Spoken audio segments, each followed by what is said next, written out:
गुरु ने उत्तर दिया कि कुछ लोग जीवन में सब कुछ हासिल कर लेते हैं और सब कुछ हासिल कर लेने के बाद उन्हें सब चीजों की व्यर्थ पता चल जाती है। ऐसे लोगों को अक्सर यह एहसास जकड़ लेता है कि मैंने जीवन में जो कुछ भी पाया, जो कुछ भी किया, उससे भले ही मैंने सुख सुविधाएं हासिल कर ली हों, लेकिन मन की शांति अभी भी बहुत दूर है, अधूरी है, उस तक मैं पहुंच नहीं पाया। सब कुछ पाकर भी मैं अपने मन को जान नहीं पाया। और जब इंसान को ऐसा लगता है तो उसे महसूस होता है कि जो भी उसने कमाया वह कौड़ियों के भाव का था। उसने अपना जीवन बेकार की चीजों में यूं ही व्यर्थ कर दिया। और वहीं पर जिस इंसान के पास जीवन में कुछ भी नहीं होता है, उसके पास एक उम्मीद होती है, उस सब कुछ पाने की लालसा रखता है। और वही लालसा, वही इच्छा उसको जीवन में खुश रखती है, आगे बढ़ाती है, ऊर्जा से भरा हुआ रखती है। गुरु ने अपने हाथ से एक सूखे पेड़ की तरफ इशारा करते हुए कहा कि शिष्य, कभी तो यह पेड़ भी हरा भरा रहा होगा, फलों से लदा हुआ रहा होगा। अनेक प्रकार के पक्षी और जानवर इस पर रहते होंगे, इसके फलों को खाते होंगे। उस समय इस पेड़ को भी यह पता नहीं होगा कि एक दिन तुम सख जाओगे और तुम्हारी हालत इतनी बदतर हो जाएगी कि तुम किसी को छांव तक नहीं पाओगे, तुम्हारे ऊपर पत्ते तक नहीं रह जाएंगे।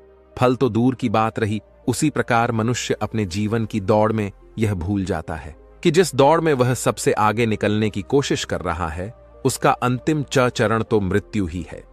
काश वह कभी इस दौड़ से अलग हटकर यह देख पाए कि इसका अंतिम चरण तुम्हें कहीं नहीं पहुंचाएगा, कि जिस दौड़ को वह सबसे आगे निकलकर जीतने के ख्वाब देख रहा है, उसका अंतिम चरण मृत्यु ही है। काश वह कभी जीवन की दौड़ में ठहर कर यह देख पाए किसका अंतिम चरण क्या होगा, तो वह उन कामों को तेज आंधी दे सकता है जो व्यर्थ है, जो बेकार है, और ऐसे कार्यों की तरफ आगे बढ़ सकता है जो उसके जीवन में आनंद पैदा करते हो, जो उसके जीवन को एक नई दिशा दे हो। गुरु ने खुद की तरफ इशारा करते हुए समझाया कि एक योगी वह होता है जो जीवन की दौड़ में ठहर जाता है, जो यह समझ लेता है कि जीवन का अंतिम चरण तो मृत्यु ही है। इसलिए वह जीवन में सुख सुविधाएं हासिल करने की बजाय खुद के मन और मस्तिष्क को एक नए आनंद की तरफ ले जाने का प्रयास करना शुरू कर देता है। शिष्य ने सवाल किया कि गुरुदेव, क्या एक ग्रस्त जीवन में जीने वाला मनुष्य उस आनंद की प्राप्ति नहीं कर सकता? और अगर कर सकता है तो उसे किस प्रकार शुरुआत करनी चाहिए? बिल्कुल कर सकता है। गुरुदेव ने उत्तेजित होकर उत्तर दिया, अगर सभी मनुष्य उस आनंद की प्राप्ति के लिए योगी बनने का निश्चय कर ले तो इससे तो प्रकृति का चलन ही रुक जाएगा। सकी जो व्यवस्था है वह बिगड़ने लगेगी। एक सच्चा योगी अपने जीवन में खोज करता है और खोज करने के बाद वह ग्रस्त जीवन में किस प्रकार आनंद को प्राप्त किया जा सकता है, वो तरीके सभी को बताता है ताकि मनुष्य अपने ग्रस्त जीवन का पालन करते हुए उस आनंद की प्राप्ति भी कर सके। गुरु ने खुद को संबोधित करते हुए उत्तर दिया कि मैंने अपने जीवन में जो खोज की है उसके अनुसार मनुष्य को समय समय पर अपने मन और मस्तिष्क की सफाई करते रहना चाहिए। मनुष्य अपने शरीर पर तो ध्यान दे लेता है, लेकिन अपने मन और मस्तिष्क को वह भूल जाता है, उस पर कभी ध्यान नहीं देता, और उसी वजह से मन और मस्तिष्क बूढ़े होते चले जाते हैं। उनमें जवानी नहीं रह जाती, और जब उनमें जवानी नहीं रह जाती तो उनमें नयापन और ताजगी नहीं रह जाती, जिसकी वजह से एक इंसान उदासी से भर जाता है। मन और मस्तिष्क की गंदगी क्या होती है, पहले मैं तुम्हें यह बताता हूं। हर मनुष्य के जीवन में कुछ ऐसी घटनाएं घटती हैं जिनका उसके मनोमस्तिष्क पर बहुत गहरा असर पड़ता है। वह जीवन पर्यंत उन घटनाओं को भुला ना पाता है, और वही घटनाएं उसके मन में पूरी तरह से पक्की बैठ जाती है, जो उसके मन में गांठ पैदा कर देती है। और भविष्य में जब भी वह कोई काम कर तो यह घटनाएं उसको प्रभावित करेंगी, उसके विचारों को, उसके निर्णय को पूरी तरह से बदल कर रख देंगी। ऐसे मनुष्य की दृष्टि भी भ्रमित हो जाती है।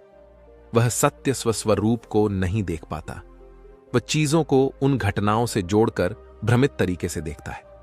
उदाहरण के लिए, अगर किसी बुरी आंखों वाले आदमी ने आपको धोखा दिया तो अब जीवन प्रयत बुरी आंखों वाले आदमी को हमेशा धोखेबाज समझते रहेंगे, उस पर कभी पूर्ण रूप से विश्वास नहीं कर पाएंगे। लेकिन समझने की बात यह होती है कि जिस इंसान ने आपको धोखा दिया, वो धोखा आपको बुरी आंखों से नहीं मिला, वो उस इंसान के स्वभाव से मिला। लेकिन उस इंसान के स्वभाव से हमारे दिमाग में उसका एक चित्र छप गया।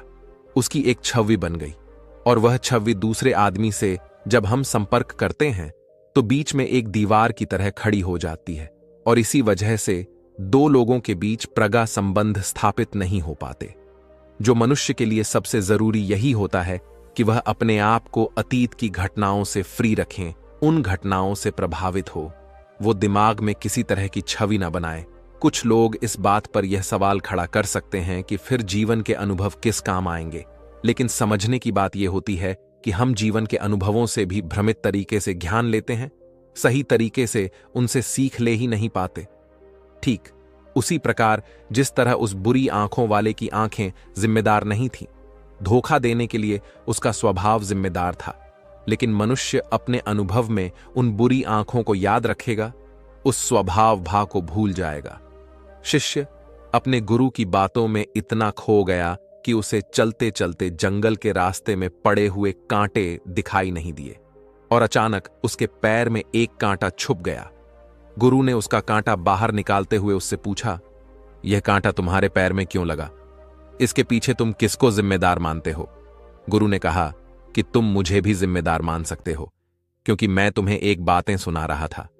क्या तुम खुद को भी जिम्मेवार मान सकते हो कि तुम मेरी बातों में इतना खो गए कि तुम्हारा पर ध्यान ही नहीं रहा? क्या तुम इन पेड़ों को जिम्मेदार मान सकते हो जिन्होंने यह कांटे इस रास्ते पर बिछा दिए? शिष्य ने उत्तर दिया कि गुरुदेव, इसमें मैं खुद को ही जिम्मेवार मानता हूं, क्योंकि आप तो अपना काम कर रहे थे और इस पेड़ ने भी अपना काम किया, पर मैं अपना काम पूरे होश पूर्वक नहीं कर पाया। अगर मैं चलने पर ध्यान लगाए रहता, अगर मैं आपकी बातों में पूरी तरह से खो नहीं जाता, तो मुझे यह कांटा कभी नहीं लगता। इसमें पूरी तरह से मेरी ही गलती थी। गुरु ने अपने शिष्य की पीठ थपथपाते हुए आगे कहना शुरू किया कि जो घटनाएं हमारे मन को प्रभावित करती हैं, जरूरी हो जाता है कि उन घटनाओं को हम किसी भी तरह अपने मन से बाहर निकाल दें, और उसके लिए सबसे सरल तरीका है कि अपनी भावनाओं को व्यक्त करना सीखो। उसे अपने दिल में, अपने मस्तिष्क में बिठाकर मत रखो। जब तुम किसी दूसरे मनुष्य के सामने अपनी भावनाओं को व्यक्त कर देते हो तो तुम्हारे मन का बोझ हल्का हो जाता है। कुछ लोगों का स्वभाव ऐसा होता है कि वह अपने मन की बात किसी को नहीं बताते। ऐसे लोग अवसर अपने अंदर ही अंदर दुखी होते रहते हैं, लेकिन वह अपने मन की बात किसी दूसरे आदमी के सामने नहीं बताते। इसके उलट कुछ लोग ऐसे भी होते हैं जो अपने मन में किसी भी बात को रख नहीं पाते। उनके साथ कुछ भी अच्छा या बुरा होता है, वह अपने मन की बात, अपनी भावनाओं को दूसरों के सामने व्यक्त कर देते हैं। और तुमने खुद महसूस किया होगा कि जो लोग अपने मन की भावनाओं को व्यक्त कर देते हैं, वह जीवन में ज्यादा आनंदित रहते हैं। कभी भी प्राकृतिक रूप से आ हुए वेग को रोकना नहीं चाहिए। जिस वेग को हम रोकने की कोशिश करते हैं, वह वेग हमें अंदर से ही खाने लग जाता है। अगर तुम्हारा मन किसी बुरी घटना पर रोने का हो रहा है, तो चीख चीख कर रो, अपने आप को रोको मत। उस वेग को पूरी तरह से बाहर आने दो। अगर किसी दूसरी घटना पर तुम्हारा मन खुश होने का, आनंदित होने का हो रहा है, तो पूरी तरह से नाचो गाओ, जिससे कि तुम उस वेग को बाहर निकाल सको। और जब वह वेग अपनी पूरी गति के साथ बाहर आ जाता है, पीछे छोड़ आता है एक खालीपन, एक अकेलापन, एक शांति, एक मौन, एक अनुभूति। गुरु ने शिष्य को समझाते हुए बताया कि जिस प्रकार तेज रफ्तार से चलता हुआ पानी अपने वेग से आने वाली सभी बाधाओं को तोड़ देता है, उसी प्रकार हमारे अंदर भावनाओं का उठने वाला अगर बाहर नहीं निकाला गया, अगर हमने बांध बनाने की कोशिश की, तो वह उस बांध को तोड़ देगा, और उस बांध को तोड़ने के बाद उसका कचरा हमारे मन के अंदर ही ठहर जाएगा, जो हमारे मन को दूषित कर देगा, उसको गंदगी से भर देगा। अक्सर मनुष्य अपने मन में किसी घटना को दबाकर इसलिए रखता है कि वह सोचता है कि अगर सामने वाले को इस घटना के बारे में पता चला तो वह पता नहीं मेरे बारे में क्या सोचेगा। इसी विचार की वजह से वह अंदर ही अंदर खुद दुखी होता रहता है, लेकिन सामने वाले को वह कुछ भी नहीं बताता। लेकिन एक बार अगर वह हिम्मत कर सकता है, शुरुआत कर सकता है, जो उसका पूरा जीवन परिवर्तित हो सकता है। एक बार अगर उसके दिमाग की आदत बन गई, तो वह जीवन भर अपनी भावनाओं को दूसरों के सामने व्यक्त करने से हिचकिचाना नहीं। और अपने दिमाग की यह आदत हम 21 दिनों में पैदा कर सकते हैं। 21 दिनों तक अगर सही तरीके से हम अभ्यास करें, तो हमारा दिमाग पूरी तरह से भावनाओं से मुक्त हो जाएगा।